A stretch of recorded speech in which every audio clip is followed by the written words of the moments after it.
Hello hello guys. आज के episode में आप देखेंगे कि कुसुम आदित्य को ढूंढती ढूंढती होटल पहुंच जाती है, जहां पर आदित्य और सौम्या रोमांस कर रहे होते हैं।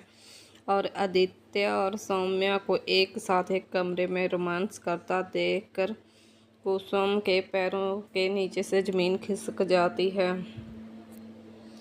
और कुसुम आदित्य की ये हरकत देखकर खामोश नहीं रहती और आदित्य के पास जाकर पूछती है उसके पास जाकर उससे कॉल कर कर पूछती है कि आदित्य तुम कहाँ हो। आदित्य फ़ोन पर झूठ बोल देता है कि माँ मैं मीटिंग में हूँ और अभी मैं फ़ोन बंद कर रहा हूँ, तो थोड़ी देर बाद आपसे बात करूँगा, अभी मुझे मीटिंग में जाना है। ये बोलकर आदित्य अपनी माँ का फ़ोन कट कर देता है।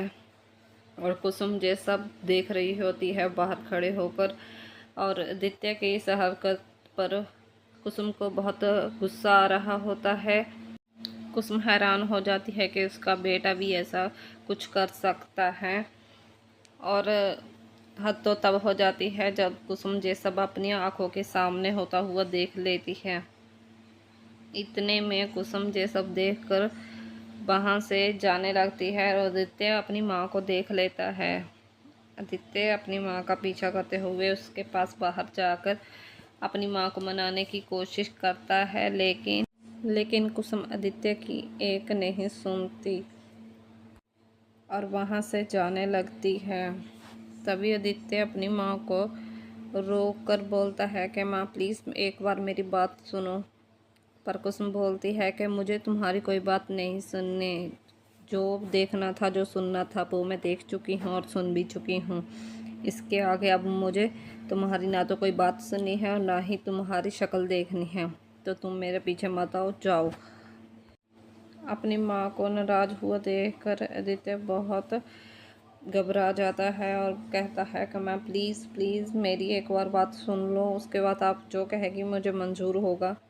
लेकिन कुसुम आदित्य की एक नहीं सुनती और वहाँ से जाने की कोशिश करती है, लेकिन आदित्य होता है कि कुसुम को वहाँ से जाने नहीं देता और उसे रोक कर बोलता है कि माँ प्लीज़ एक बार मेरी बात सुन लो, एक बार मेरी बात सुनकर आप जो डिसाइड करेंगी मैं वही मानूंगा। और कुसुम रुक कर उसकी 2-3 थप्पड़ मारती है, एक के बाद। और ऐसे ही कुसुम आदित्य को 2-3 बार उसके गाल पर चपेड़ मार देती है और उस पर बहुत ज़्यादा गुस्सा करती है और कहती है कि हमारी परवरिश में क्या कमी रह गई थी जो तुमने हमारी मुँह पे काली पोत दी। अपनी माँ की ये बातें सुनकर आदित्य बहुत घबरा जाता है और कहता है कि माँ मुझे माफ़ कर दीजिए।